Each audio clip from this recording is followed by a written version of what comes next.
ஹாய்ங்க, எல்லாத்துக்கும் வணக்கங்க. இன்றைக்கி சூப்பரான சிக்கன் ஃப்ரை பார்த்துடலாங்க. ரொம்ப ஈஸிங்க, டேஸ்ட்டும் சூப்பராக இருக்கும்.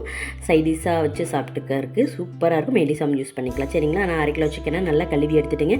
உப்பு, மஞ்சத்தூள், மிளகாய்த்தூள், மல்லித்தூள், கரம் மசாலா, சீரகத்தூள், மிளகுத்தூள், அப்புறம் இஞ்சி பூண்டு பேஸ்ட்டு, சரிங்களா, எல்லாமே போட்டு நான் வச்சுக்கலாம். அதுக்கப்புறம் ஒரே ஒரு தக்காளியை அரைச்சி வச்சுருக்கிறேன், அதையும் போட்டுக்கலாம். பெரிய வெங்காயம் எல்லாம் போட்டு நல்லா மிக்ஸ் பண்ணி எடுத்துக்கலாங்க. ஒரு 10 நிமிஷம் ஊறினா போதும். ஓகேங்களா, 10 நிமிஷம் 1/4 மணி நேரம் நல்லா ஊற வச்சு அதுக்கப்புறம் தாளிச்சிக்கலாம். சரிங்களா, நெய் ஊற்றிக்கிறேன். நீங்கள் வேணால் எண்ணெய் ஊற்றிக்கோங்க, ஒன்றும் பிரச்சனை இல்லை. கடுகு போட்டு சோம்பு, கருவேப்பிலை இதெல்லாம் போட்டுக்கலாங்க. அப்புறம் அந்த சிக்கனுக்குள்ளே கலக்கிறமில்ல, அதுக்குள்ளே கொஞ்சம் எண்ணெய் ஊற்றணும். அதை சொல்ல விட்டுட்டேன். எண்ணெய் ஊற்றி நல்லா கலக்கி ஊற வச்சு இந்த மாதிரி போட்டுக்கோங்க. ஓகேங்களா, தாளிச்சிட்டு சூப்பராக இருக்குங்க. ஒரு பச்சை வாசம் போகிற அளவுக்கு 10 நிமிஷம் கழித்து தண்ணி ஊற்றிக்கோங்க.